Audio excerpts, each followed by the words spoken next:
gitu ya. Kenapa bisa pengen sebanyak-banyaknya orang di aplikasi? Karena itu akan mengembangkan data mereka. Semakin banyak kita ada di satu aplikasi, semakin aplikasi itu tahu kita maunya apa. Gitu. Jadi sebenarnya halnya ada banyak, tapi mostly bakal masuk ke GMV. GMV itu gross merchandise value, gimana dia mau ngelihat total keseluruhan secara belanja. Mereka nggak peduli untung atau rugi, tapi total keseluruhannya. Dan yang kedua, user retention, dimana pengen ada orang sebanyak-banyaknya di aplikasi itu. Dua hal itu bikin untung nggak teman-teman? Enggak kan? Nggak bikin untung, tapi ada satu benefit, namanya growth. Jadi mereka berkembang. Nggak harus untung, tapi mereka berkembang. Walaupun secara jangka panjang, mungkin kalau 10 tahun lagi Shopee dan Tokopedia masih gitu-gitu aja, kemungkinan besar bangkrut. Gitu. Tapi mereka kan berpikir kan, gimana caranya ngebalikin profit. Yaitu dengan sekarang kan kalau nggak salah ada biaya jasa aplikasi, bener kan? Kena tuh 1.000, 2.000. Nah, terus ongkirnya udah nggak gratis gitu kan, nah lagi terus dari sellernya yang pertama potongannya cuma 3%, naik jadi 4% per transaksi gitu, ditambah Rp2.000. Itu berapa tuh? Bisa kita hitung aja kan ada berapa. Nah terus lagi misalnya si tokonya mau dapat gratis ongkir, mereka harus subscribe apa, itu kena charge lagi, bener gak? Nah kalau teman-teman udah pakai Shopee terus atau Tokopedia terus tiba-tiba kena charge 1.000, teman-teman sebenarnya kesel kan? Enggak, aku sih kesel sih. Aku kesel sih, kena 1.000 tuh, tapi sudah tidak bisa berpaling dari situ. Bener gak? Kita sudah sangat dinyamankan dengan tinggal pencet, tahu-tahu sampai gitu kan. Tapi sudah tidak bisa berpaling. Kita udah nggak bisa, udah nggak punya penggantinya lagi gitu kan. Jadi mau nggak mau kita harus kena charge 1.000. Tahun depan bisa aja jadi 2.000 teman-teman. Bener gak? Udah jadi 2.000, kita nggak bisa ngapa-ngapain lagi. Tahun depan lagi bisa jadi 3.000. Nah mereka baru ngambil profit di saat kita udah nggak bisa ngapa-ngapain. Gitu. Sama kayak di Instagram, sama kayak di TikTok teman-teman. Itu kan aplikasi gratis. Bener gak? Aplikasinya gratis, tapi mereka melakukan digital marketing teman-teman. Tujuannya buat apa? Supaya orang stay selama mungkin di aplikasi mereka. Bener kan? Apakah mereka untung dengan orang sebanyak mungkin stay di aplikasi mereka? Untung nggak teman-teman? Untung nggak? Ketika Instagram sama TikTok memaksa kita ada di aplikasi itu selama mungkin, untung nggak? Ayo.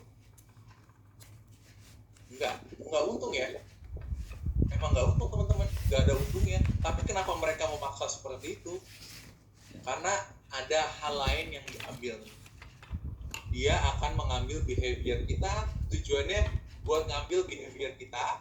Habis itu kita dikelompok-kelompokin. Setelah kita dikelompok-kelompokin pakai data intelligence, itu yang akan dipelajari sama teman-teman data analis di kelas sebelah.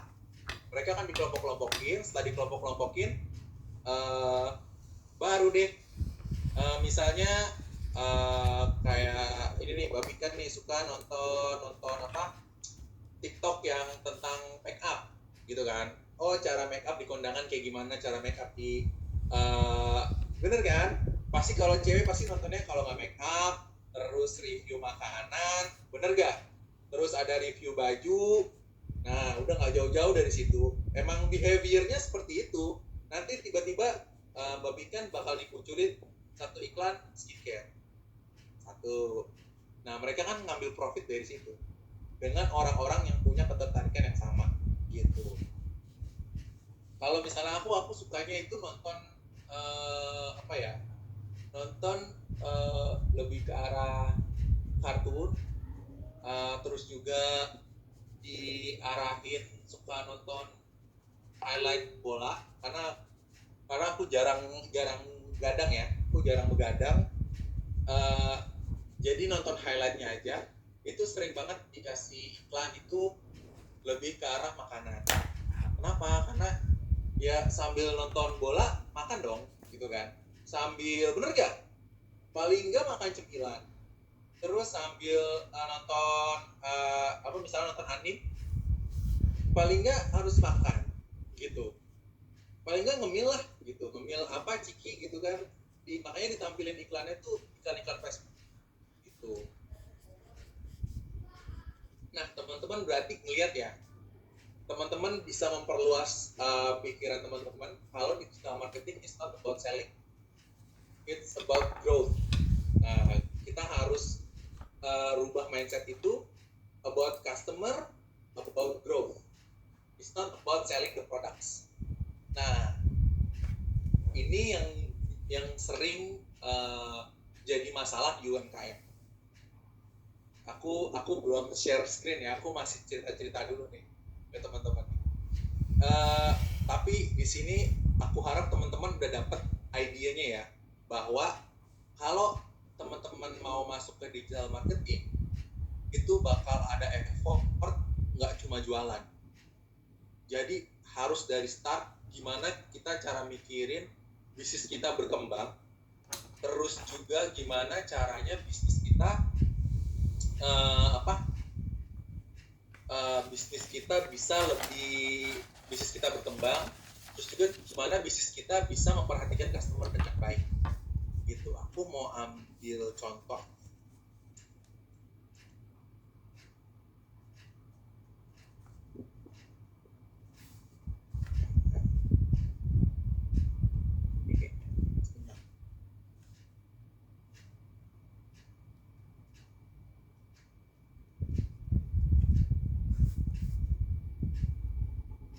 Nah, ini teman-teman kan mikir bahwa kayaknya digital marketing jualan deh. Aku bakal buktikan kalau ternyata ini bukan tentang jualan atau apapun. Nah, kalau teman-teman lihat ini aku ambil contoh paling simpel. Aku suka banget sama TikToknya Kang Mebel Jepara. Sorry ya teman-teman ya, aku udah kayaknya bapak-bapak vibes banget. Jadi yang kelihatan dikasih lihat tuh ini teman-teman, sama algoritma TikTok gitu. Jadi dia itu cuman banyak kontennya kayak kelebihan dari ramai pakaian sliding. Dia jarang banget bener-bener yang jualan hard sell kayak kitchen set 4 jutaan ini. Dia jarang banget. Dia ngasihnya itu kelebihan dari kayunya yang dia pakai, terus fitur-fitur dari mebel yang dia gunakan. Itu dengan ini aja mereka udah punya benefit yang lumayan tinggi. Berarti mereka nggak mentingin jualan, mereka cuma pengen produknya dilihat doang gitu, growth-nya tinggi gitu. Paham nggak teman-teman sampai sini? Hopefully teman-teman paham ya. Kalau teman-teman nggak paham, boleh tanya, Kak nggak ngerti, nanti aku stop dulu, kita bakal coba trace ulang di mana nggak ngertinya gitu ya. Terus kayak, nah kursi tamu terbaru, coba kita lihat nih. Gimana nih kabarnya para sultan followernya Kang Mebel? Nah ini buat para sultan yang sedang cari furnitur atau kursi tamu ya, ini terutama kursi tamu. Ini Kang Mebel punya kursi tamu terbaru. Ini konsepnya minimalis, modern, mewah, eksklusif, dan berbeda dari toko mebel yang lainnya karena ini custom order, spesial order ya guys ya. Langsung aja kita spill. Ini paket komplit ya, meja buffetnya ini sudah termasuk, kursi tamunya, meja tamunya ini ada 2 guys ya, sama set table yang ada di pojok sana. Nah ini bentuknya unik sekali ya ini ya, terutama buffetnya. Nah ini kalau teman-teman yang nggak suka pasti bosan, kalau aku nggak bosan. Tapi teman-teman teman-teman dapat ya idenya. Dia itu nggak jualan, dia cuma ini kita punya produk baru gitu. Ini fiturnya bagus, A B C D E F G, ya udah, kalau tertarik tinggal hubungin aja. Dia nggak bilang harganya berapa atau ini diskon atau apa. Ya udah, dia cuma ngasih tahu value produk itu apa. Ada yang beli syukur, ada yang lihat bagus gitu.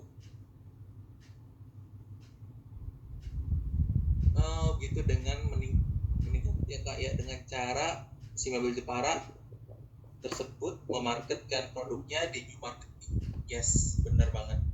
Jadi dia itu emang tujuannya nggak jualan kan. Kita lihat kan Mebel Jepara tuh, kalau kita lihat kontennya dia nggak jualan, dia cuma bilang ini kita punya kursi baru, harga fiturnya ABCD, kalau mau ya udah hubungin kita.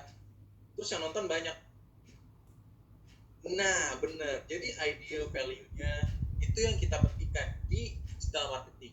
Ini sebelum kita masuk ya, udah aku kasih tahu nih intinya apa. Sorry deh. Jadi emang kita ke arah seperti itu. Nah, makanya aku bilang digital marketing itu skopnya bakal ada banyak banget teman-teman. Nggak, nanti yang kita pelajari cuma satu, salah satu skopnya aja. Nah, sisanya teman-teman bisa cari.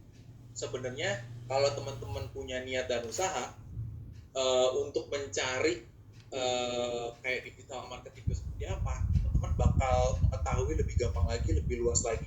Karena kalau teman-teman ini kita punya produk, kita iklanin, udah, it's not, itu bukan tentang itu di digital marketing. Teman-teman harus lebih memperluas lagi, gitu. Berarti brand awareness dulu. Yes, part dari digital marketing kita harus raise awareness-nya gitu. Nanti itu ada step-stepnya yang bakal kita pelajari. Nah ini aku balik lagi ke UMKM ya. Mostly kalau teman-teman punya bisnis UMKM, punya bisnis UMKM, yang ini buat teman-teman yang punya UMKM ya, boleh coba dijawab. Teman-teman ketika masuk di digital itu pasti tujuannya cuma buat jualan, bener atau enggak? Betul untuk jualan, untuk memperkenalkan produk yang kita punya sih, kayak gitu aja sih. Memperkenalkan produk yang dipunya, yang ini Zikri ya? Zikri, iya. Nah, aku mau tanya nih sama Zikri, usaha apa yang Zikri pakai buat memperkenalkan produk? Saya usaha tuh handle sekarang 5, kalau yang masih jalan ya. Kalau sebelumnya saya punya usaha tuh 8. Karena memang saya itu orangnya gak bisa di satu tempat, gampang bosan gitu ya. Nah, cuman waktu itu saya lihat podcastnya Dr. Richard Lee ya, Dr. Richard, bahwasanya kita itu harus fokus di satu tempat. Kenapa? Karena misalkan kamu usahanya banyak, orang tuh bingung.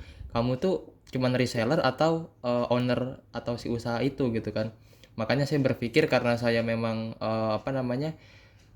punya orang tua dia itu jualan hewan, itu burung dan ikan, dan kita juga punya produk itu dari pakannya sendiri, yaitu jangkrik.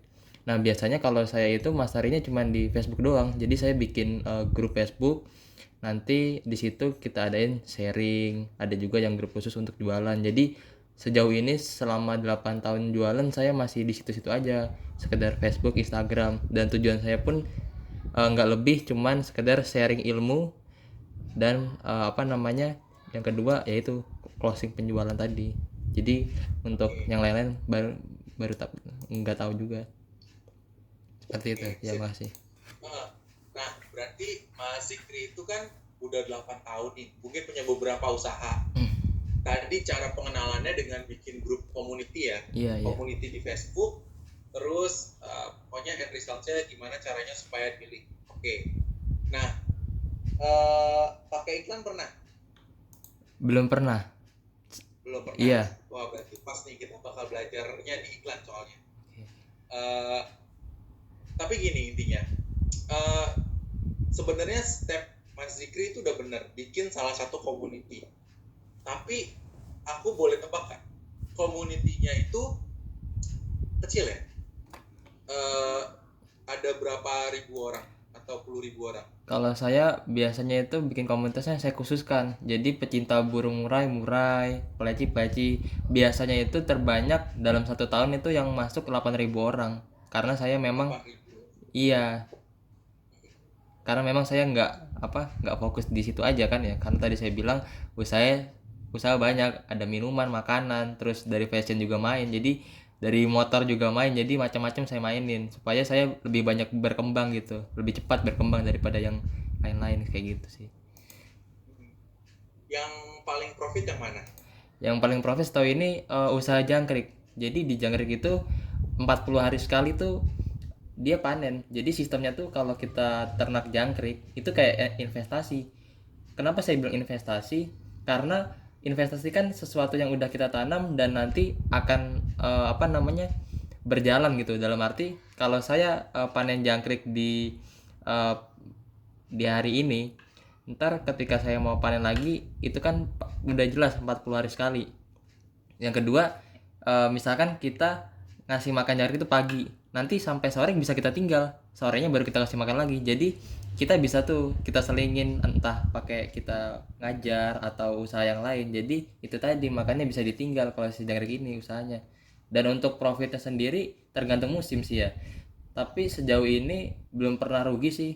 Paling besar keuntungan satu kotak modalnya 200, untungnya bisa 800 kayak gitu, lumayan sih. Iya. 40 hari tuh dari 200 ke 800. Itu satu kotak, saya punya 13 Udah kotak. sama makan belum? Udah sama makan belum? Sama makannya belum? Operasional sendiri buat saya sendiri. Bukan operasional dari jangkriknya. Iya, Itu kan 200. iya 200. Wow. Lumayan ya, kayaknya harus jualan jangkrik nih saya. Udah nggak mau jualan handphone lagi nih akhir saya.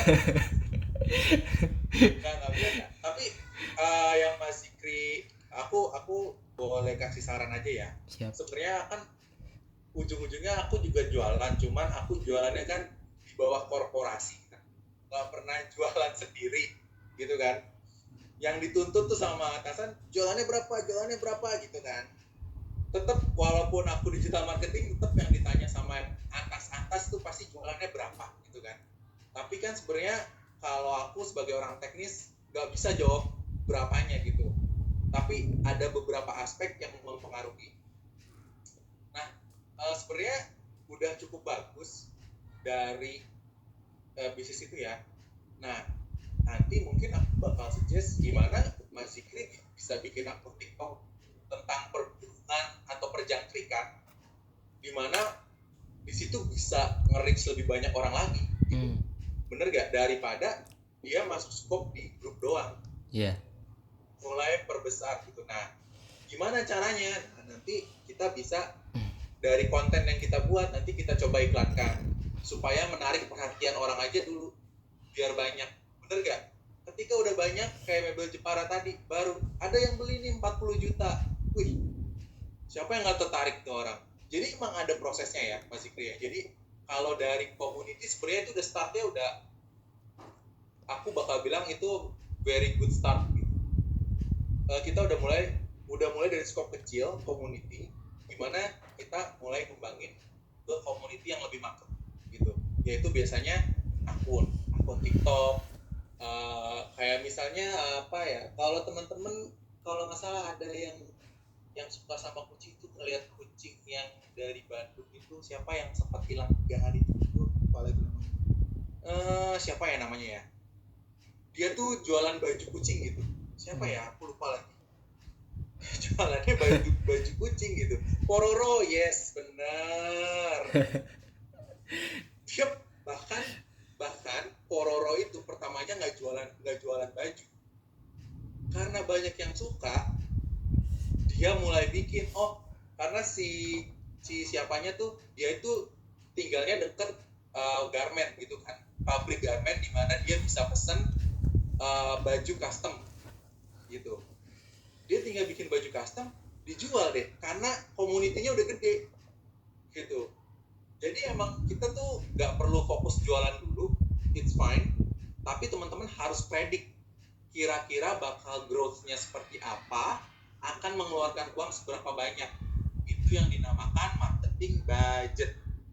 bener ya. Nah, banyaknya orang tuh mikir marketing budget itu, kalau teman-teman yang kerja di perusahaan, marketing budget tuh buang-buang duit aja.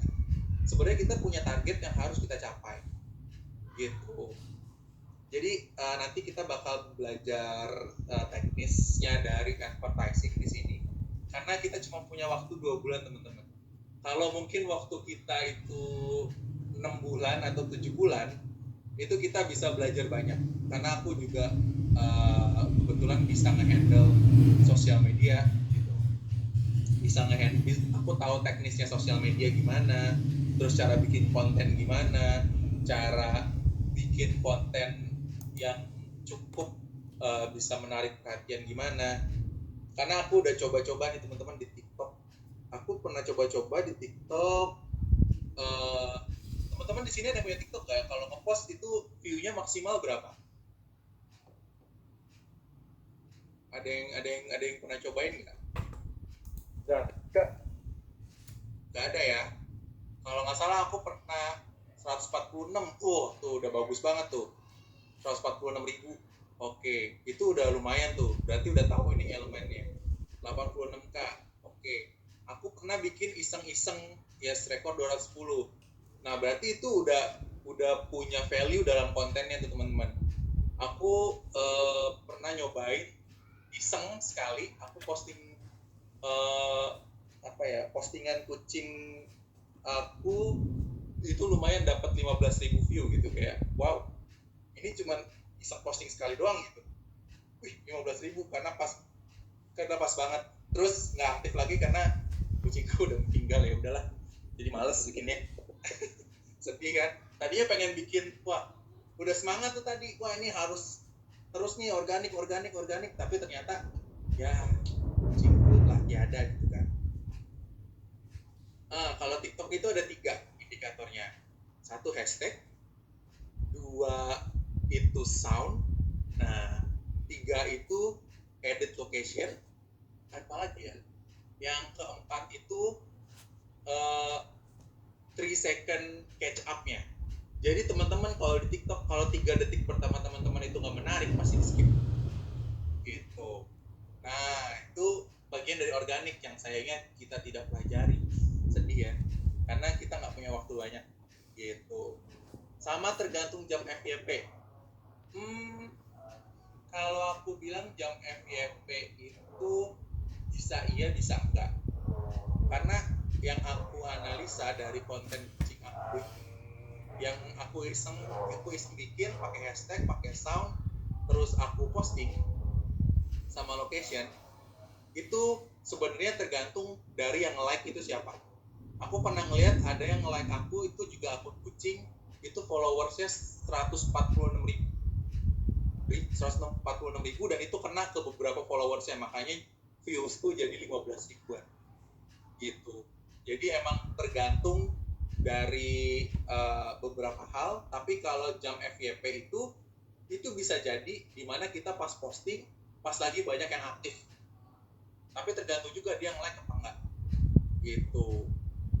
Tapi kalau misalnya jamnya lagi kecil tapi yang like tetap banyak, dia bakal tetap FYP tapi di 3 jam atau 4 jam kemudian, biasanya gitu ya. Kita nggak belajar organik, tapi nggak apa-apa, kita belajar ads dulu teman-teman, karena ads itu adalah fundamentalnya dari semuanya. Sekarang kita lanjutin dulu ya. Aku ngomong kebanyakan nih, sorry deh teman-teman, aku kalau udah ngomong nggak bisa berhenti soalnya. Kita coba masuk lagi dulu. Nah, jadi digital marketing itu apa sih?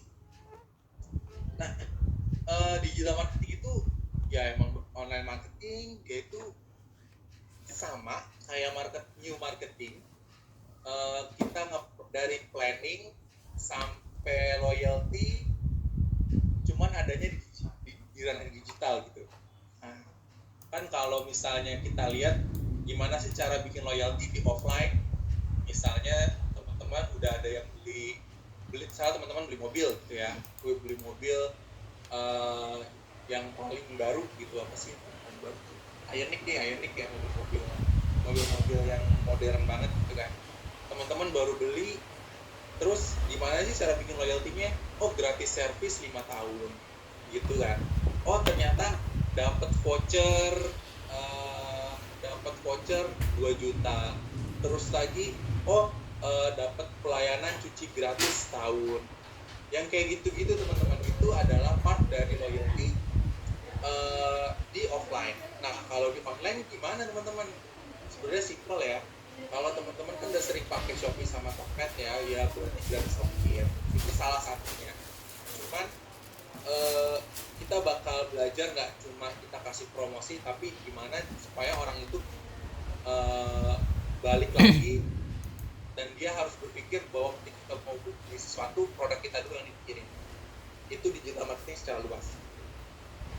Nah kita itu bakal tap in di digital marketing itu dari search engine. Teman-teman tahu search engine kan? Kalau teman-teman sering googling, nah teman-teman itu pakai search engine. Terus juga sosmed, email. Kalau teman-teman sering kena email kan, tahu-tahu ya emailnya ternyata jualan. Itu adalah partnya. Nah terus juga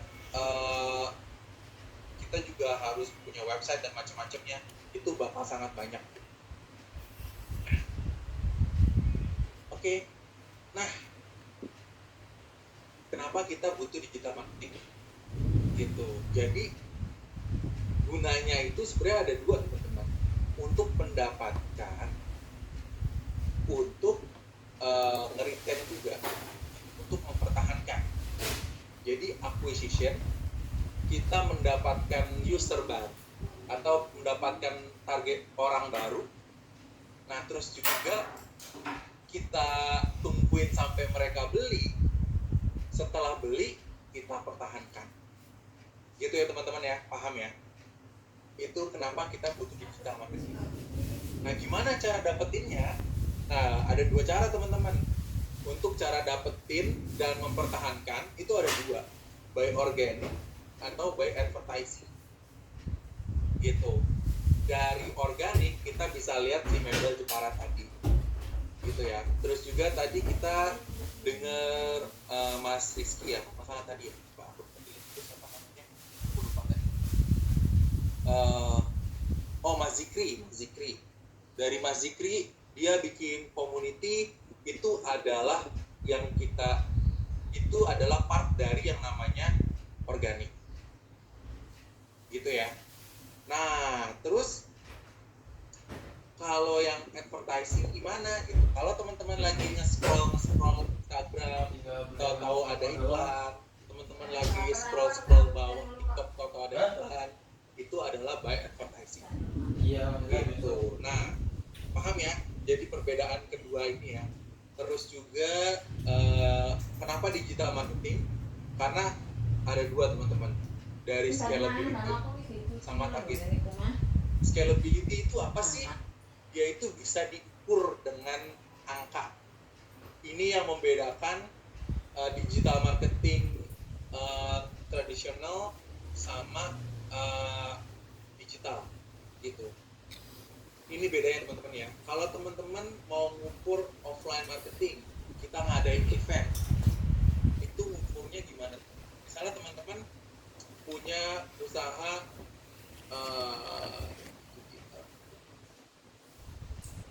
teman-teman lagi mau jualan mobil nih. Teman-teman lagi mau jualan mobil di salah satu eksebisi mobil lah, mobil se-Indonesia gitu kan. Teman-teman kan itu di offline marketing kan, di offline kan. Teman-teman bikin booth, bikin ornamen-ornamen, terus mobilnya ditaruh. Gimana teman-teman tahu kalau marketing teman-teman itu berhasil? Ada yang tahu nggak gimana caranya? Ada yang tahu nggak? Sejauh ini secara offline nih. Ayo ada yang tahu nggak?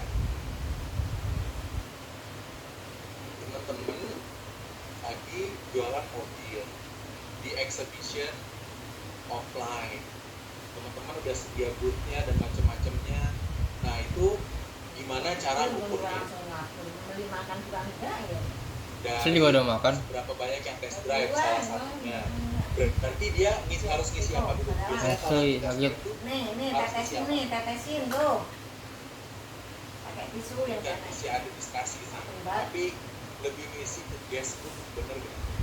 Form atau Tetesin guestbook, langsung. bener kata Pertama Juli. kami Yes. bentar pokoknya Jadi ya. diukurnya cuma dari data diri kita tuh.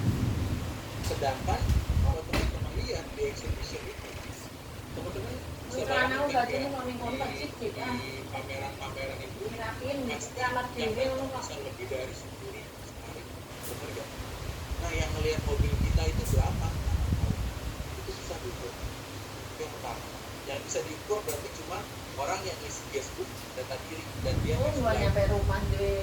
Itu kan berarti Bisa tulisan kan. kita nggak tahu nih, ada orang kadang-kadang kan kalau ada yang introvert di sini, ada yang introvert kan lihat ini mobilnya bagus, nah kita udah punya duitnya nih, ini gitu kan, kita punya duitnya nih, kita mobil bagus, tapi nggak berani nih mau masalah dan saya pun nggak tahu gitu kan, dia tertarik, kita tertarik atau enggak. Nah itu teman-teman, kadang agak susah diukurnya, kan nggak bisa diukur, tapi agak sulit diukurnya kalau online. Lihat ke websitenya, nah, kita berarti ke digital dong. Kalau ke websitenya berarti kita Masih digital, kan udah bukan offline lagi. masih siang udah sore. Nah ini teman-teman, kalau introvert langsung ke websitenya bener, tapi itu bukan jadi offline lagi, tapi jadi Dia tuh nggak mau disermat baby.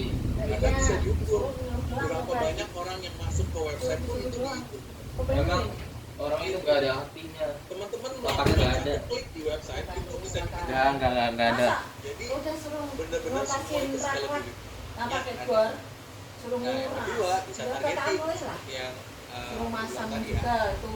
Teman-teman yang udah dikelompok-kelompokkan oleh data Pasti suruh analis masang di GMG. sebagai orang yang Terus suka suruh, make up, orang yang nguras suka skincare, akarium di situ. orang yang Enak aja kayaknya kan punya usah potensi makan buat aku. beli cemilan. Ngapain mau emang dibayar. itu dikelompokkan dan itu menjadi target jagain toko. Dimana kita bakal target. Itu secara advertising. Rasa terima Nah, kasihnya kalau nggak secara ada. organik biasanya Kita terima kasih main mau nih. hashtag. 3 hari Misalnya sebelum di situ hashtag, suruh ngurusin ikan suruh kayak tadi ngapain. misalnya kita lagi 3 jualan hari. jangkrik, hashtag jangkrik, Pakai jual dikasih jangkrik, hashtag. hashtag jangkrik, 50 terus ribu kan hashtag nggak bisa bayar buat apalagi jajan itu enak. burung apa Ya. gitu yang makan Itu jangkrik kagak sama sekali. itu akan Akhirnya ini dikelompokkan, kayak akan ini kan baru ngomong ditunjukkan di ini. konten organik kita ke orang yang lagi mencari Orang-orang hashtag tersebut dikasih tuh kita atau kalau punya kita potensi situ di hashtag tersebut membeli. gitu. Jadi memang bisa ditargetin dan dia bisa diukur Bapak dengan kemarin kan nanya, jauh lebih ini kalau orang ini gitu ya. pakai nggak Oke, sih? kita lanjut lagi dulu. Oh, kalau mau pakai kira-kira berapa harganya sih bapakmu gitu? Tadi itu mah saya mau belinya sekitar 100 om, Nah, ini nanti. bayarin aja 800. Deh, Ini tadi tinggi amat. ya Lu video bayarin 800, katanya nggak BP dipakai. kalau ada ya Bisa satunya. saya butuh. Ya kalau itu mah harganya Cari yang murah lain. saya beli.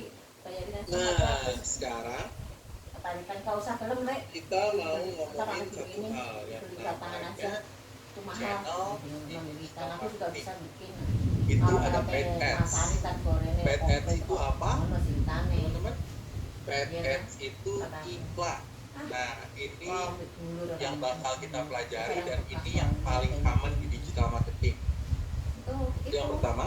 Yang kedua ada SEO dengan konten-kontennya, yaitu search engine optimization. Nah, kalau teman-teman lagi cari ide-ide skripsi, itu pasti teman-teman googling, benar kan? Nah, yang paling pertama keluar itu adalah search engine optimization. Kalau teman-teman lagi nyari, lagi mau beli HP nih, pasti teman-teman baca apa kan bakal ke gadget dulu, nonton YouTube-nya, terus nonton Nggak usah, YouTube nggak di usah. beberapa tempat lagi. Orang itu aja kita juga masih ChatGPT. lama di sini belum ke Waduh, situ suruh bayar jangan pakai bulanan ChatGPT sekian, lah. suruh minta lunas, suruh minta ChatGPT itu enak aja membantu, ngapain? tapi Udah puluh waktu. membantu kita Kita dalam juga masih di short sini term, masih bukan nyari long term ya desain teman-teman. Januari mulai. Jadi hati-hati Oh, dalam waktu menggunakan apa? ChatGPT, karena kalau kita udah bergantung sama ChatGPT kita tidak susah Nah, keluar. sebulan aja udah jatuhnya Tapi nggak apa-apa lebih. dipakai. Yang penting 12 bulan udah berapa? kalau buru-buru aja. Terus kita ngomongin tadi kita mau beli HP, pasti kita nonton Gadgetin. Februari. Setelah nonton Gadgetin, ngeliat produknya, bener kan? Terus kita masih gak puas nih, emang bener ya kayak gitu. Nah terus teman-teman biasanya googling kan, cari handphone tipenya ini, terus teman-teman ngeliat ada website pulsa, website apa, terus dia satu orang nggak mau itu namanya punya untung nggak membayar lagi kenal tenaga orang nggak dihargai marketing yang orang disebut kerja search nggak capek. engine optimization udah gitu. Terus juga ada lagi organik dan KOL. Nah ini yang tadi kita udah kan yang tadi dia itu masuk ke organik dan KOL di mana mereka mengembangkan aset akunnya ngasih minum orang Gitu. ngasih makan orang sampai mereka udah bisa promosi sendiri karena followers sudah banyak. Dan yang Bantuin akhir itu aku ada nggak CRM. masalah, Boy. Kalau teman-teman Biasanya. ngelihat email kayak nabung sekarang dapat bla bla bla bla bla bla, gitu kan? Di email, nah itu part dari CRM. Dan CRM di Indonesia itu lebih arah aplikasi. Misalnya kalau teman-teman udah seminggu nggak belanja di Shopee, biasanya Shopee suka ngasih notifikasi tahu ada produk yang ada di katalog pun diskon nih, gitu kan bahasanya ya. Nggak ini Betul dia, nggak punya otak. Cepet beli sekarang gitu. Kalau kalau nggak teman-teman nungguin Iya, 11.11, saya tahu. Siapa yang mau saya bela, siapa yang saya kan saya mahasiswa, saya juga punya pikiran. notifikasinya. Nah itu adalah Enggak. part dari sebenarnya CRM. kita sekedar tahu aja sifatnya orang-orangnya Gitu ya. gitu aja udah. Sampai sini ada yang mau ditanyain nggak? Orang baik yang kita Kalau nggak ada tahu, yang ditanya orang satu, tahu gitu, ya udah, kalau tanya aja. Kalau disuruh, tulis satu, kalau nggak ada yang alasan ditanya lain kan kalau ini canggih. satu aja dia. Kalau didiamin makin ngelunjak. Ada nggak teman-teman yang mau ditanya sampai sini? Iya, makanya kita abaikan aja. Dua. Mau tanya? Yes, boleh. Tadi kan kita soal ubah mindset marketing itu tentang goals. Ya. Pikiran dia mah Nah, saudara sekarang saudara dari mana dulu? Mayoritas para UMKM itu Saudara adik lo. goals mereka itu kontes. Saudara adik lo sih yang masalah. Pertanyaan saya, tapi dia klien Saudara dari mana akan dulu? menanyakan soal Kayaknya adanya juga nggak akur sama dia. Dan ya, nah Ya. mereka akan Nyuruh orang nggak bisa kayak gitu, bos. kapan bisa fokus pada Ya, kontraksi. terima kasih, terima kasih. Begitu. Terima kasih itu ya harus ada tandanya. Bukan cuma terima kasih ucapan doang. Sip. Jadi kita kan sebenarnya harus punya awareness Kerja di dulu. Yamaha mah udah bagus. Kita harus bisa ningkatin followers dulu, Gaji baru kita kecil, kapan sih jualannya gitu. Itu jadi pertanyaan kan. Ya benar kak. Kapan sih jualannya ini dari tadi growth mulu gitu kan. Nah, sebenarnya dari awal pun sudah bisa jualan, tapi kita bisa lebih milih porsinya yang seberapa gitu. Jadi kan kita nggak mungkin kayak Tokopedia dan Shopee yang bisa ngasih gratis apapun, bener gak? Kita nggak bisa ngasih apapun yang gratis, apalagi UMKM. Budget buat iklan aja itu pasti berat banget, karena aku juga ngebantuin aku jualan di Shopee, dan emang budget iklan itu atau budget buat growth itu sangat sempit gitu. Nah, gimana caranya untuk mengatasi hal-hal seperti itu? Nah, aku bakal suggestion bahwa UMKM itu nggak harus bikin Shopee atau Tokped yang bakar-bakar uang. Kita harus kerja jauh lebih cerdas. Itu gimana caranya? Misalnya kita jualan teman-teman aku ambil contoh ya, teman-teman melihat iklan yang tukang jualan di TikTok itu sering melihat konten yang jualan agar yang dibikin gambar-gambar kan, ada yang kelewatan, wah kalau ambil contoh itu gambar kelinci ya, sampai mati gitu lah, stres. Itu ngeselin, ya, maaf gitu kan. Iya, kalau gitu ya, nah, itu teman-teman pasti kena. Itu dia grow tanpa menggunakan modal. Dia UMKM, dia bisa bikin tren, dia tuh hebatnya, dia bisa bikin tren. Nah, kalau teman-teman UMKM sampai bisa bikin tren, itu pasti bakal banyak yang beli gitu. Kayak dia tuh pasti di offline juga banyak yang beli ke dia gitu, banyak yang jadi ngantri. Cuman dia nggak pernah postikin aja, dia postikinnya pas yang ke anak-anak kecil dia gangguin gitu loh.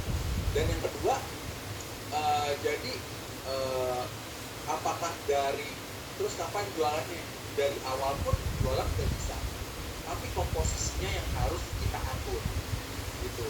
Ada kan, kalau konten itu ada banyak tipenya. Ini aku akan kasih garis besarnya aja. Konten itu ada yang buat entertainment, itu entertainment itu yang paling laku sebenarnya. Tapi entertainmentnya yang seperti apa dulu teman-teman harus pilih. Yang kedua itu ada edukasi. Aku lupa lagi yang aku coba cek dulu.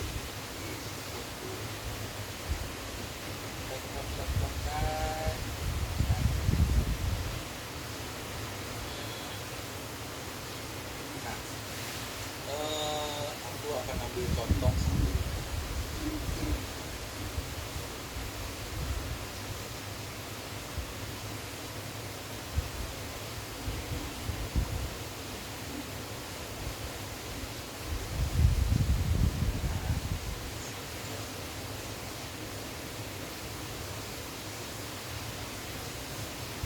Tidak kelihatan ya teman-teman ya. Sip. Nah, ini teman-teman, si Pewalik Jaya ini, dia ini orang Jawa Tengah kalau nggak salah. Dia orang Jawa Tengah. Nah, dia kerjaannya cuma mana nih? Konten-kontennya nih benar-benar aku suka ya. Aku jadi pengen jadi petani gara-gara dia. Banyak yang bertanya, apakah kita bisa menanam tanpa pupuk? Tentu bisa. Contohnya tanaman di hutan bisa tumbuh subur tanpa tambahan pupuk karena sudah banyak tersedia unsur hara di dalam tanahnya. Lalu bagaimana kalau kita ingin menanam di tengah kota yang tanahnya kurang subur? Bisakah tanpa pupuk? Mari kita coba. Sekarang kita coba menanam dengan media tanam talungan. Yang ini hanya disiram air tanpa pupuk. Sementara satunya diberi tambahan pupuk NPK Ponska Plus, pupuk asli buatan dalam negeri yang Kita nggak usah banyak-banyak. Kalau teman-teman nggak suka pasti bosan. Kalau aku nggak bosan ngeliat ini. Jadi kita masuk lagi. Nah, si Pewalik ini cuma bisa nggak sih jual ini, bisa nggak sih jual apa, bikin ini. Tapi teman-teman, dia tuh ada link Shopee-nya, dan itu semua produk yang dia tampilin itu dijual di Shopee-nya. Nah, itu part dari UMKM. Bener nggak teman-teman? Dia itu mengedukasi, tapi ujung-ujungnya emang tetap jualan. Orang beli atau enggak itu belakangan. Tapi dia grow gitu ya. Tapi dia growth-nya, followersnya banyak. Nah, dan aku follow gitu kan. Dan aku kayaknya kalau aku pensiun, kayaknya aku mau kayak dia deh, tinggal bisa terus udah nanam aja, nyiram tanaman. It would be much better, dan pasti kan ujung-ujungnya beli dia dong. Karena aku udah sering nonton dia gitu. Jadi balik lagi ya, tuh kan followers ya, Pewalik juga ya. Karena dia tuh bener-bener kayak sayuran hidroponik, tanaman yang bisa ditanam di rumah, bener-bener relatable banget gitu. Nah, sekarang aku balikin lagi, sebenarnya kalau kita mau start, kita memang nggak bisa langsung jualan.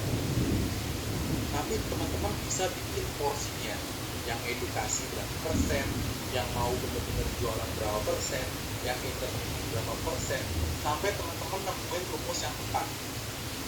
Kenapa aku bilang rumus yang tepat? Karena setiap lini bisnis punya formulanya masing-masing gitu. Aku nggak bisa ngasih rekomendasi yang tepat tapi teman-teman harus tes gitu ya. Kayak misalnya aku kan di company itu aku bantu jualan handphone buat klien aku bantu jualan handphone, gak mungkin terus aku juga nih teman-teman pakai targetnya atau misalnya pakainya kayak gini itu belum tentu berhasil teman-teman. Jadi setiap akun punya karakteristiknya sendiri, setiap bisnis yang walaupun itu punya karakteristik sendiri. Jadi kita nggak bisa menyamakan, tapi teman-teman memang harus tes mana yang paling works, mana yang tidak. Nah, banyak dari UMKM yang sedang dalam tahap tes itu menyerah. Nah, ini kok nggak works ya, ini kok nggak bagus ya. Sedangkan untuk belajar itu enggak, ada yang sebentar, ada yang lama. Kalau yang lama memang berarti kita harus mencoba banyak dekat.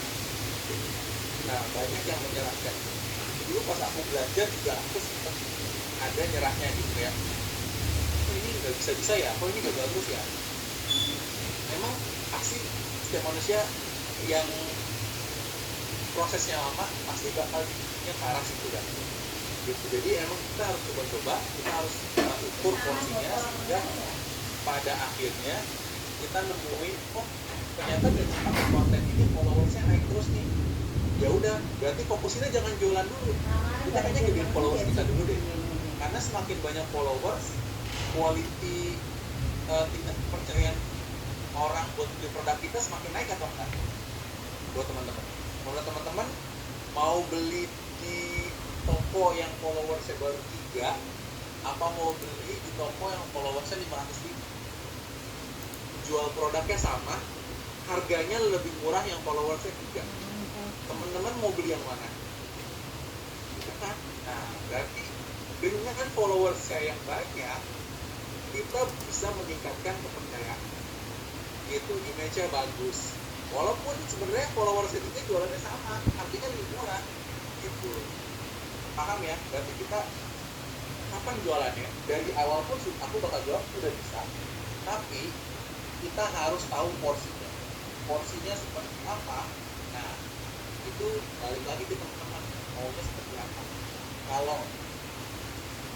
Tapi kalau aku pribadi ya, ini based on pengalaman. Tapi teman-teman bisa berbeda ya.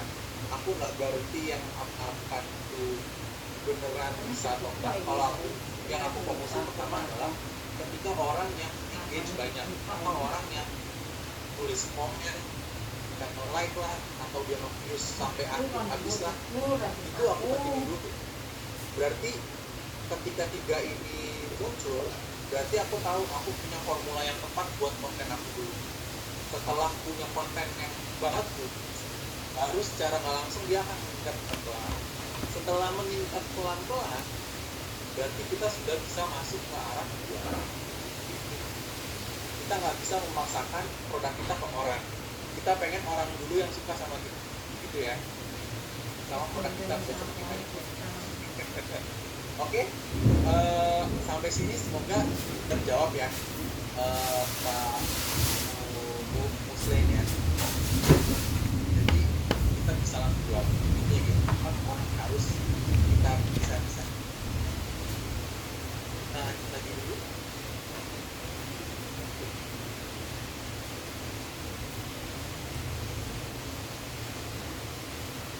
Nah, ini aku kasih contoh ya teman-teman ya. Sering ngeliat ya teman-teman ya. Sering ngeliat, oh ternyata ada iklan. Ini adalah podcast.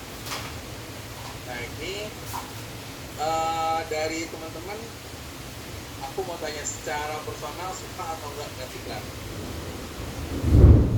Enggak, masa? Kenapa nggak suka? Enggak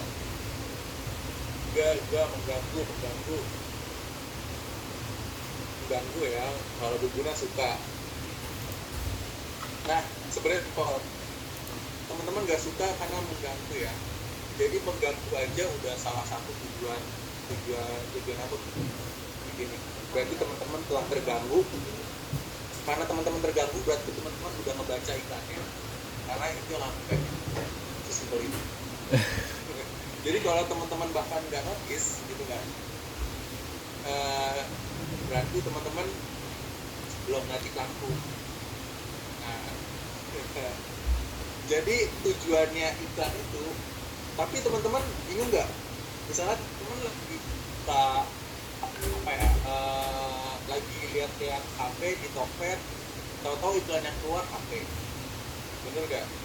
Lagi lihat-lihat baju yang lucu-lucu, tahu-tahu yang keluar iklan baju. Tahu-tahu jadi beli, bener nggak? Tahu-tahu bajunya jadi beli, padahal tadi aku ngeliat doang nih, masukin keranjang aja nih, masukin keranjangnya isinya sampai 500 gitu kan. Tahu-tahu lihat iklannya, lihat lagi, kok beli gitu kan. Nah, waduh, sampai 999 itu keranjangnya segede apa ya, sampai 999. Tapi itu teman-teman, memang tujuannya iklan itu gak cuma orang beli, tapi stage awalnya adalah mengganggu dulu. Kalau teman-teman sudah mulai merasa terganggu, biasanya iklannya hilang. Terus gak lama iklannya muncul lagi. Terus keganggu lagi, hilang. Terus muncul lagi, terus hilang lagi. Memang bakal seperti itu teman-teman. Konsepnya bakal seperti itu. Gimana kita punya, keganggu yang lama-lama teman-teman nggak cuma keganggu, tapi penasaran nih. Kayak misalnya kita masukin di tukang itu baju gitu kan. Lama-lama iklannya ngeganggu nih, iklan bajunya nih. Terus udah nggak kelihatan. Tahu-tahu di sebelah baju yang kita masukin ke cart ada diskon. Bener nggak? Malah dilihat, dibeli gitu. Gimana tuh? Berarti kan berarti teman-teman masukin add to cart emang nunggu 11 kan, habis itu emang nunggu waktunya diskon dimunculin iklannya. Nah, itu adalah salah satu strategi dari iklan gitu ya. Nanti kita bakal lebih fokus ke paid ads, di mana itu bakal masuk ke ranah peta ads gitu. Dan flow-nya salah satunya seperti itu. Sebenarnya flow-nya ada banyak, tapi kita akan belajar beberapa flow gitu. Nah, ini yang organic channel atau KOL. Nah, kita buat website yang fokus jualan produk ke customer. Itu TikTok Shop kemarin tuh emang lagi booming banget dan emang paling fokus itu. Cuman sekarang lagi tutup, nggak tahu bukanya kapan lagi. Nah, juga organik juga kayak tukang toko mebel Jepara tadi yang cuma bikin produk-produknya kayak Mewali tadi, dia cuma cara bertanam, cara hidroponik, gimana cara bedain bibit yang bagus dan tidak, itu dia cuma beberapa konten itu, tapi dia bisa jual gitu. Nah, ini SEO dan konten teman-teman. Kalau teman-teman melihat apakah teman-teman kalau browsing mencari sesuatu di Google itu masuk ke page 2 apa enggak? Apa di page, apa di dua halaman, di dua line teratas saja? Coba aku mau nanya gitu. Kalau nyari sampai ke page 2, wih, emang nggak ketemu yang di page pertama? Apa page 1 aja ya? Page 1 udah cukup ya? Itu namanya search engine optimization, teman-teman. Kita berusaha supaya jasa kita, produk kita, atau apa yang ingin kita pasarkan itu ada di page pertama. Itu tergantung informasi yang dicari pas atau belum. Kayaknya kalau di page 2 udah desperate ya, udah aduh ini bisa harusnya di page 2 nih. Ini udah jauh lebih, harapannya jauh lebih tipis daripada di page pertama ya. Gitu teman-teman. Nah, jadi intinya adalah gimana supaya produk kita masuk di page-page pertama gitu. Oke, nah ini CRM teman-teman. Biasanya teman-teman suka buka email yang isinya spam atau misalnya apapun itu bakal masuk di email. Dan ini sebenarnya di Indonesia kurang kuat. tapi lebih ke arah aplikasinya, dari CRM aplikasi namanya, in-app CRM. Dan itu nanti kita, kalau teman-teman tertarik sama CRM bisa dipelajari lebih lanjut di luar sana, karena CRM ini adalah skill yang paling aku kurang kuasai ya, aku bisa bilangnya. Karena kalau SEO dan konten aku bisa, organic channel juga bisa, konten aku bisa. Jadi cuma CRM aja yang kurang, karena aku nggak pernah bekerja di startup, jadi CRM-nya tidak sebagus CRM di startup gitu. Nah, sekarang kita ngomongin what does it for you gitu. Nah, ini kita sebenarnya teman-teman di sini kita kan bakal belajar di satu scope aja. Teman-teman bisa explore di scope yang lain. Kalau teman-teman ada waktu di scope yang lain dan bisa jauh belajar secara otodidak, karena di digital marketing teman-teman di internet tuh semuanya ada. Tinggal teman-teman mau cari atau enggak. Intinya sekarang kita lihat dulu. Nah, dari marketing itu kita bisa fokus di satu ranah. Ini yang bakal kita pelajari dulu dari advertising. Jadi ada banyak yang organic, KOL, SEO content, dan CRM itu part-partnya ada banyak banget. Dan kita bakal belajar di salah satunya aja, yaitu mindset marketing, dan kita bakal berfokus di meta advertising gitu.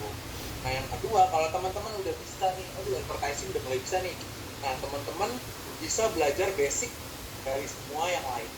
Itu namanya digital marketing gitu. Jadi teman-teman jago di advertising, tapi di hal-hal yang lain teman-teman juga bisa menguasai secara basic sampai intermediate gitu.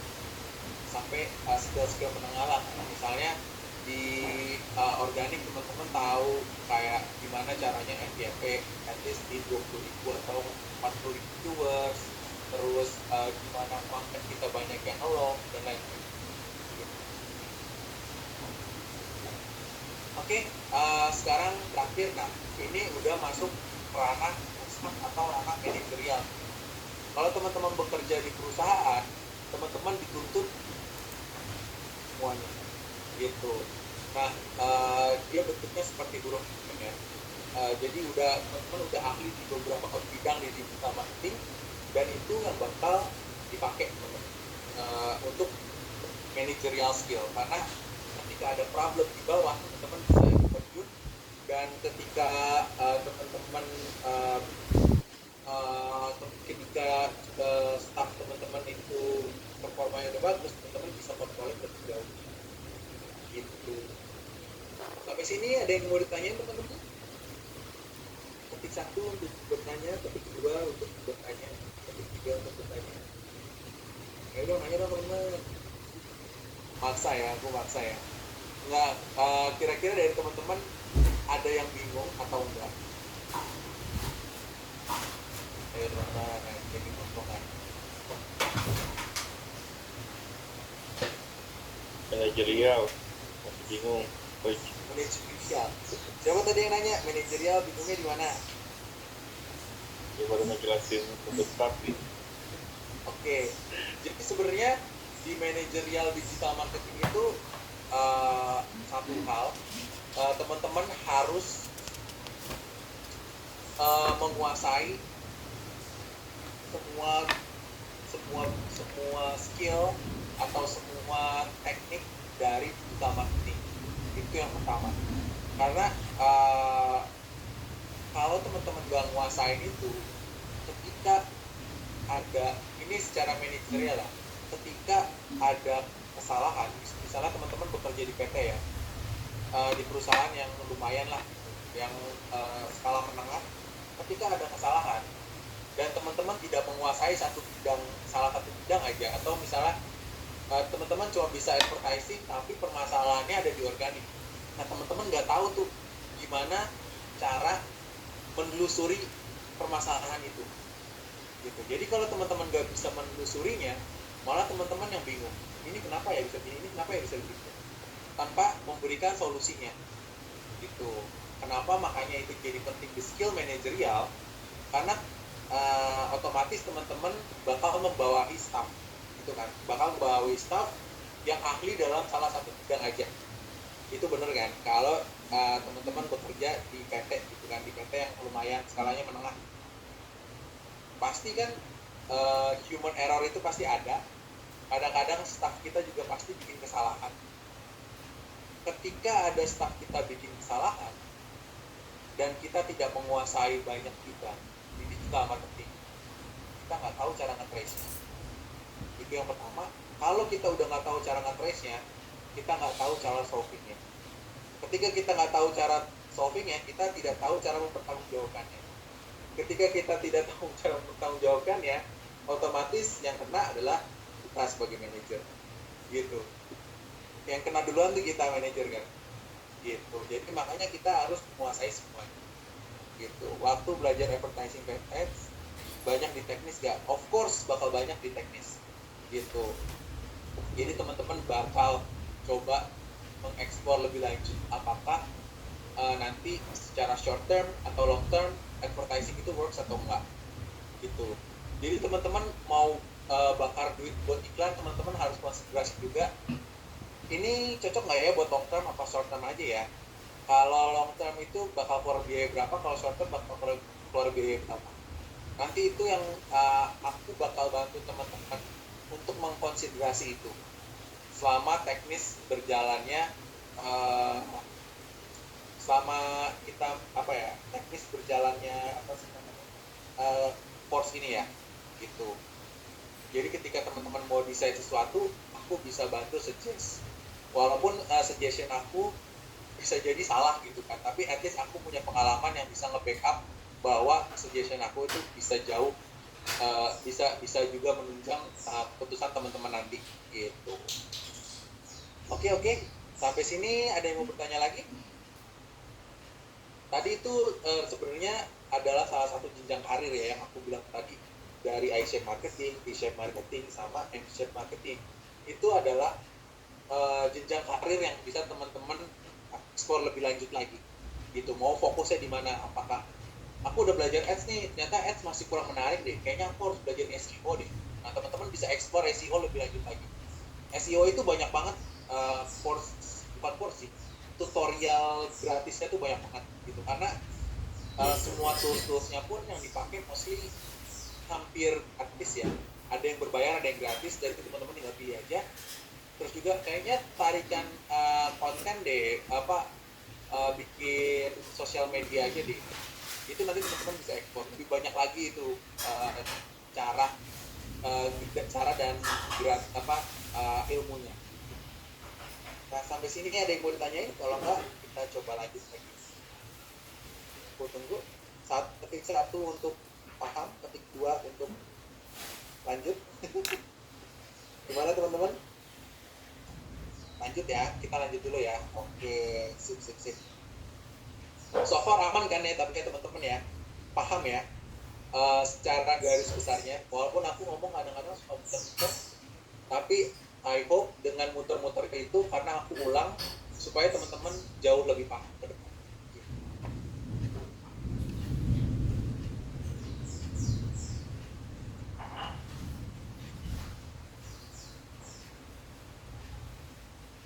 Nah, sekarang aku mau oke, kita udah lanjut ya.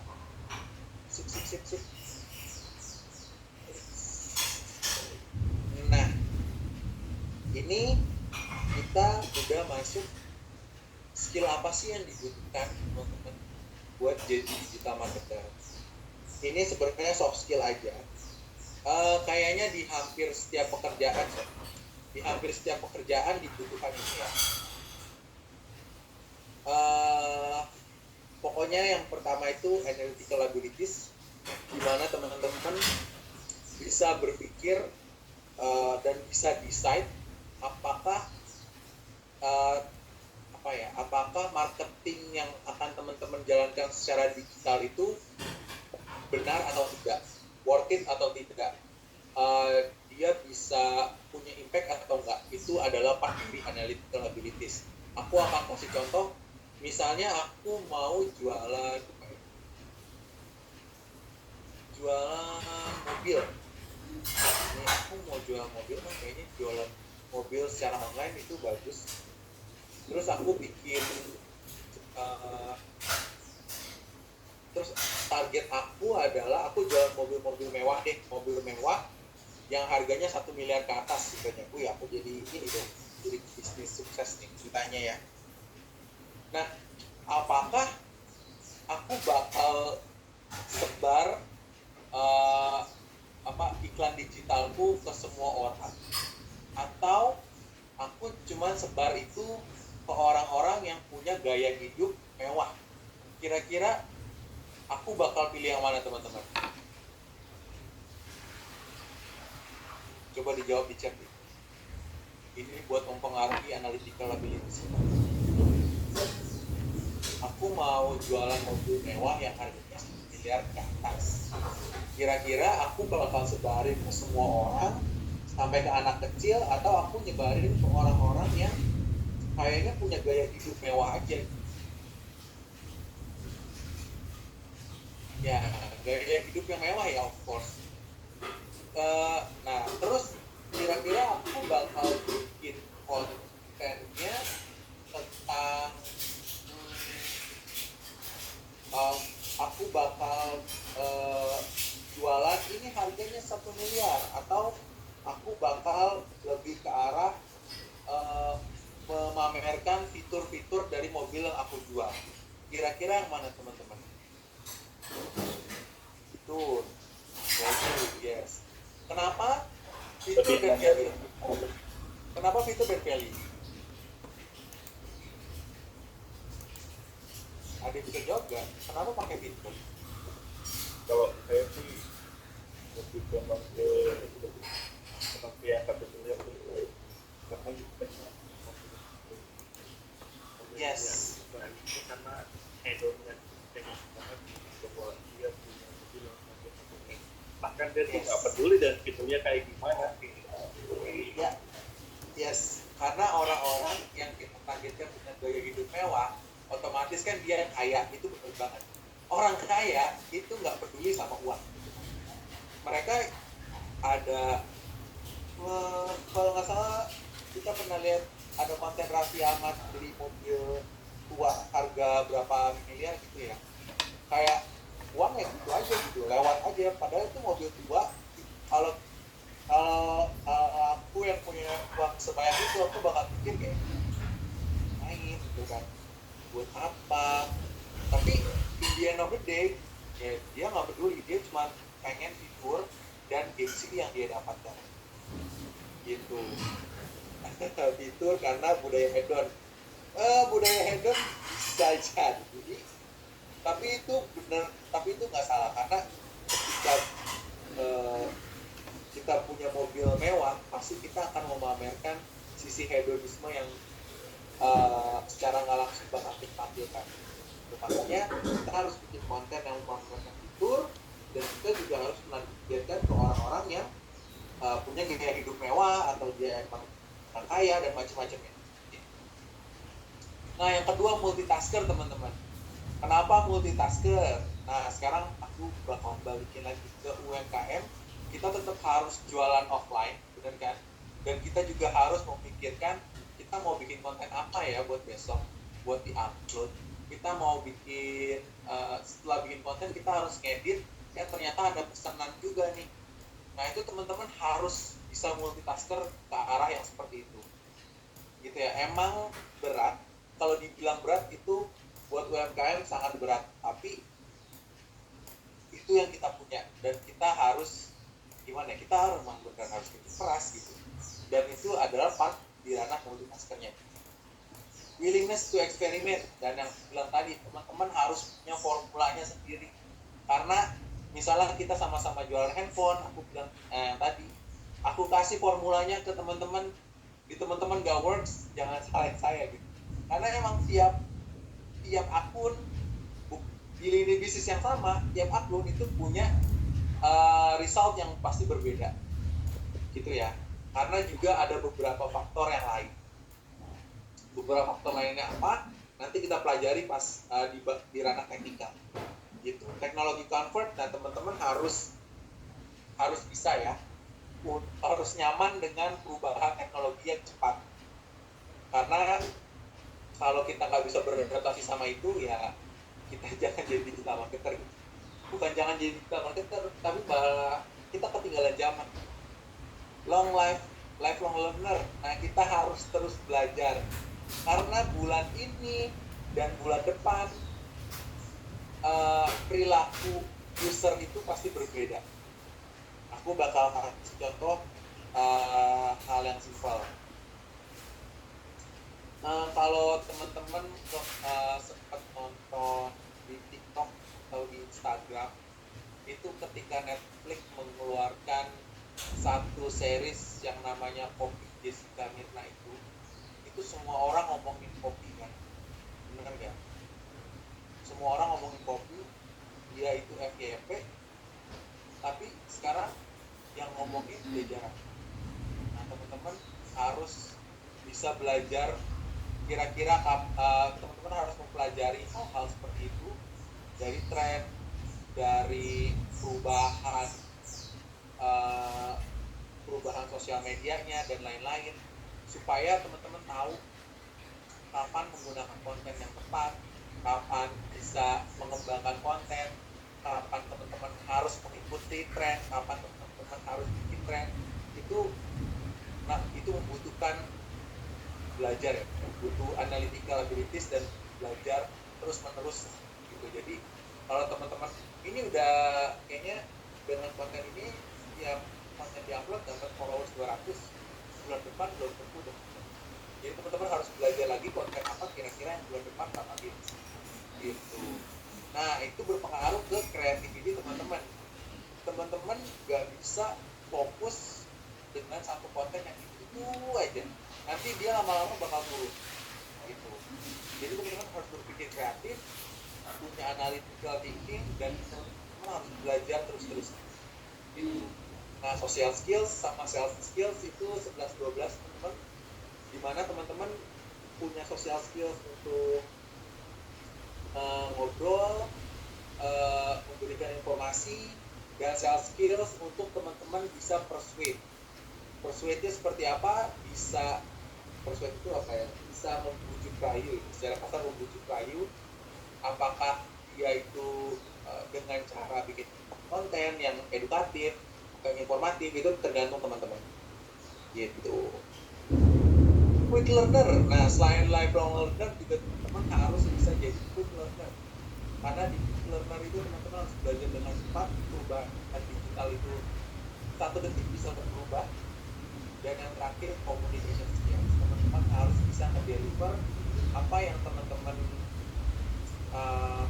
pengen sampaikan dari konten, atau misalnya teman-teman dari konten yang buat, dari teks yang buat, nanti ke user supaya user tertarik sama. Sampai sini ada pertanyaan teman-teman? Nggak ada ya? Kalau nggak ada, aku beresin dulu deh. Nah, ini paid ads overview. Kita sebenarnya ada banyak ads, Google Ads, ada Meta, terus juga tools itu aplikasi yang bakal kita pakai. Itu biasanya ada Looker Studio, Google Analytics, sama spreadsheet. Itu bakal kita pakai. Nah, di paid ads itu kita bakal fokus ke Meta gitu ya, yang untuk kayak gitu. Tapi sebenarnya teman-teman di luar bisa belajar Google Ads, bisa belajar TikTok Ads gitu. Nah, yang terakhir sebenarnya ada pros dan cons menggunakan paid ads ya teman-teman ya. Dimana paid ads itu ini yang karena kita bakal fokus ke sini ya, itu measurable, paling gampang diukur itu dari digital marketing itu paid ads, karena hasilnya itu bakal berbentuk angka. Nah, yang kedua, tapi cons-nya itu kita menggunakan uang yang harus kita bakar gitu. Nah, pros-nya lagi dari paid ads itu impact-nya instan dari results. Nah, results itu biasanya ini banyak yang berpikir, results-nya kita bakal jualan cepet nih. result itu nggak harus definisinya bukan jualan teman-teman. Result itu apakah jangkauan iklan kita luas atau enggak, apakah konten kita dilihat itu bagus atau enggak, itu salah satu part dari result. Tapi konsepnya less pay. Jadi orang yang beli di iklan itu rata-rata belinya cuma sekali atau dua. Sedangkan kita pengennya orang beli banyak gitu. Yang ketiga itu ada targeted, ada high regulation. Ada targeted di mana kita bisa milih nih orang yang suka skincare, terus orang yang suka nonton movie, kita kasih iklan-iklan yang seperti itu. Itu salah satu pros-nya. Konsepnya itu high regulation. Misalnya teman-teman tim sukses capres nih, salah satu capres itu untuk mengiklankannya butuh regulasi yang cukup ketat. Itu aturannya banyak untuk beriklan. Gitu. Balik lagi untuk paid ads itu emang conversion oriented. Tujuan akhirnya emang untuk jualan. Tapi punya beberapa faktor, yaitu apakah konten cocok, usernya cocok atau tidak, itu sangat mempengaruhi dari conversion yang bakal kita lakukan. Konsnya biasanya iklan-iklan itu susah buat viral gitu, karena yang gampang viral itu adalah konten dari organik gitu ya teman-teman ya. Kita udah mempelajari dari digital marketing, kita udah belajar dari marketing old sama new, terus definisinya buat apa, dari awareness sampai branding sampai dia jualan. Terus kita masuk lagi ke digital marketing. Ternyata digital marketing itu channelnya ada banyak, funnelnya ada banyak, ada paid ads, ada sosmed, ada SEO, ada konten, ada CRM. Terus dari situ ternyata masih banyak lagi channel-channel yang harus kita pakai. Dan terakhir adalah kita harus punya beberapa soft skill, dan soft skill udah yang aku sebutin tadi. Terus juga di sini kita sudah mulai mau fokus ke gitu. Oke, dari aku itu ada yang mau ditanya dulu nggak? Nanya dong, nanya. Silakan teman-teman yang mau bertanya. Sampai sini aman semuanya?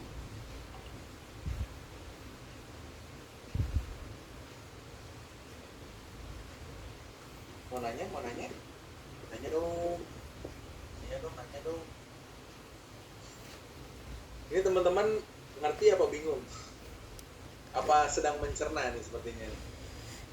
Nggak apa-apa teman-teman. Emang ini kan sebenarnya lebih ke arah teori dasarnya teman-teman ya. Jadi sebelum teman-teman masuk ke ranah teknis, teman-teman belajar ininya dulu, secara dasarnya gitu.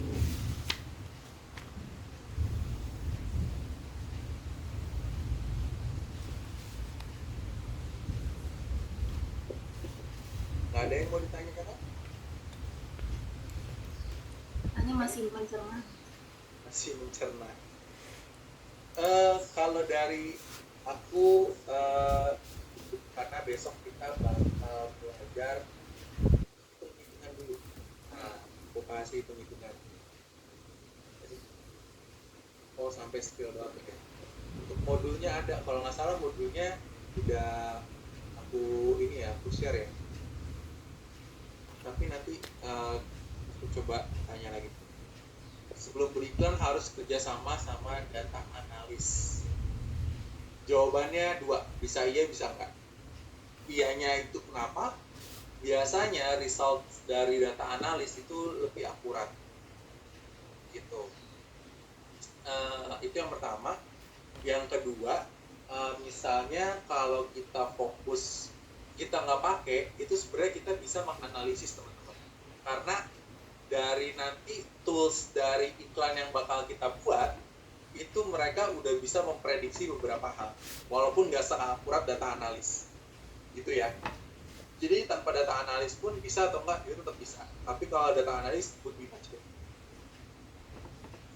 Nah, iya nanti kalau nggak salah di share ya, aku udah kasih tahu mereka untuk presentasinya bisa di-share. Nanti aksesnya view aja ya Mbak ya, gitu, bisa di-share akses view. Terus kenapa lebih pilih Meta, kenapa nggak TikTok? Sebenarnya TikTok itu juga bagus. Kenapa nggak TikTok? Satu, minimal ada beberapa hal ya. Minimal cost dari TikTok itu seharinya 200.000. Jadi akan cukup menguras budget teman-teman sebagai UMKM, karena dia cost hariannya itu sekitar 200.000-an gitu ya. Nah yang kedua, kenapa Meta? Karena secara algoritma Meta itu jauh lebih mature, lebih mature ya. Apa sih bahasa Indonesia mature ya? Aku lupa. Lebih dewasa ya? Bukan lebih dewasa, lebih aneh. Lebih mature itu lebih trustable dan lebih terpercaya dan lebih menghasilkan, teman-teman. Sebenarnya itu benefit kenapa kita belajar Meta. Tapi ya lebih matang. Mature-nya di situ matang ya. Lebih matang. Nah, tapi sebenarnya TikTok Ads dan Meta Ads itu tampilannya mirip dan dia cara kerjanya juga mirip. Jadi kalau teman-teman bisa Meta Ads, itu teman-teman 90% bisa TikTok Ads. Gitu. Jadi udah aman lah, tinggal belajar membiasakan UI-nya, user interface-nya, supaya bisa jadi jauh lebih jago. Gitu. Mungkin ada satu pertanyaan lagi sebelum aku kasih ke Mbak Pikan, karena ntar lagi nih. Nggak ada atau sudah? Jadi teman-teman, di sini aku bilang lagi ya, aku bakal ngajari cara teknisnya, terus cara decisionnya, tapi teman-teman nggak bisa pakai punya aku 100%, karena belum tentu apa yang aku kasih best practice-nya itu belum tentu cocok sama bisnis lainnya teman-teman gitu. Karena aku akan share pengalaman aku. Kalau ditanya Valdi pernah gagal gak dalam beriklan itu? Nah, pasti pernah diomelin klien karena nggak bisa jualan ujung-ujungnya itu, terus juga harus mempertanggungjawabkannya gimana, itu juga pasti pernah. Jadi aku mau cerita di mana aku kan udah biasa jualan handphone ya di B2C ya. Walaupun dari segi penjualan bisa naik, bisa turun tiap bulan, itu pasti ada impact-nya gitu kan. Nah, pernah dalam satu hari, salah satu masa gitu, aku disuruh jualan software untuk rumah sakit. Nah, pusing kan, software untuk rumah sakit.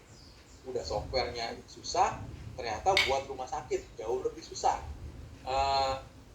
Di situ tujuannya nggak jualan, tapi tujuannya simple, dapetin data sebanyak mungkin orang yang tertarik sama produk kita gitu. Dan itu aku ditargetin dapetin, dengan hitung-hitunganku tuh aku bisa dapet sekitar 10 orang yang at least tertarik gitu. But in reality ternyata banyak kendala yang aku hadapin gitu. Karena kendalanya tuh ada banyak banget, dari approval konten, waktu yang jadi lebih singkat, terus juga ternyata prediksi budgetku salah. Aku emang ada salah, kan prediksi budget ternyata salah. Dari yang harusnya nominalnya sekian, ternyata membengkak, dan itu mempengaruhi banget dari jalannya iklan. Nah, makanya teman-teman harus punya planning yang bagus, karena aku yang punya beberapa pengalaman gitu kan. Aku nggak bilang udah jago, tapi pengalamanku ada, tapi ternyata prediksiku masih bisa salah gitu. Nah, jadi teman-teman harus analytical thinkingnya kepake tuh di situ. Karena kalau analytical thinkingnya nggak kepake, malah jadi salah gimana cara ngomong ke kliennya, masih diomelin nih. Ya udah, berarti memang kita harus ada gagalnya, dan kita bisa belajar dari gagalnya itu gimana gitu. Nah yang aku pelajari dari gagalku, aku salah predik dan waktunya itu karena approval kontennya itu cukup lama, jadi waktunya jadi makin singkat untuk berjalannya campaign, dan itu mempengaruhi, dua hal itu mempengaruhi gitu. Nah, oh iya, jadi aku kayaknya mau jelasin home fun dulu aja ya. Fun banget kan? Jadi teman-teman nanti bakal punya home fun. Home funnya simple kok. Di sini aku mau teman-teman kan harus punya long life learner, itu yang mau aku kencengin. Terus fast learner sama analytical thinking dulu. Secara garis besar aja, aku pengen teman-teman sebentar.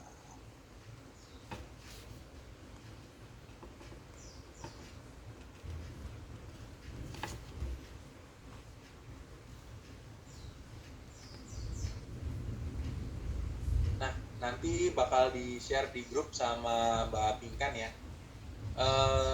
Jadi cukup isi nama lengkap dan kelasnya. Simple.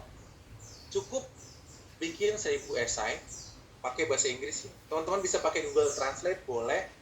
Tapi teman-teman harus paham bahasa Inggris seperti apa. Discuss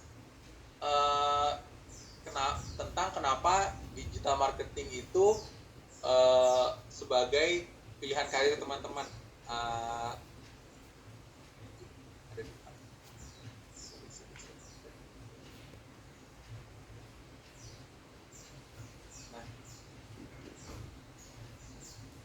As your career or your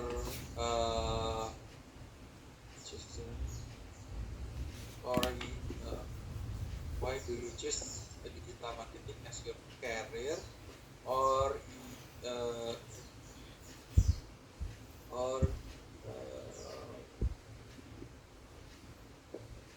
choose digital marketing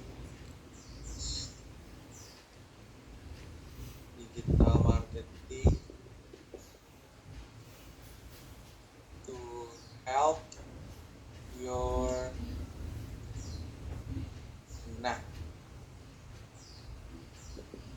jadi ada dua, pilih salah satunya aja. Kenapa pilih digital marketing sebagai karir, atau kenapa pilih digital marketing untuk mengembangkan bisnis gitu. 1000 word SMA dikit lah ya. Nah, terus juga apakah teman-teman berpikir bahwa performance marketing itu bakal mengembangkan bisnis atau karir teman-teman? Ini 3 skill yang bakal teman-teman pakai. Analytical thinking teman-teman, terus juga long life learner-nya sama fast learner-nya gitu. Ini aja simple dari aku. Sekarang gak ada bener gak ada salah teman-teman. Di sini aku cuma pengen baca teman-teman nulisnya gimana. Oke? Sampai sini aja. Oh ya, kita kelas B ya by the way teman-teman ya. Jadi kalau nulis atau kelas B. Sip, aku balikin lagi ke thank you. Oke, terima kasih banyak Mas Faldi atas materinya malam hari ini. Oke, gimana teman-teman semua? Semoga ini ya masih semangat di penghujung kelas kita malam hari ini. Jangan lupa tadi ada pembukaannya, silakan dikerjakan. Mas Faldi kira-kira dikasih deadline sampai kapan? Pengennya sih malam ini. Waduh, langsung. Enggak, tenang teman-teman. Sampai Selasa aja kali ya. Selasa 2359 ya. Jadi teman-teman masih bisa malam mingguan. Kalau mau malam mingguan bisa nongkrong sampai ngantuk gitu kan. Terus baru biasanya nih hari Selasa malam ya baru berpikir gimana caranya untuk menyelesaikan esai yang padahal udah diberikan dari hari Jumat gitu. Oke, Selasa malam ya teman-teman. Buat 359 jangan lupa. Insya Allah kita bertemu lagi di ini ya di hari Rabu tanggal 15 November, berarti deadline-nya tanggal 14. Berarti masih ada 4 hari, lumayan lah ya. Oke, mungkin sebelum ditutup kita mau dokumentasi dulu seperti biasa. Silakan dibuka kameranya untuk berfoto bersama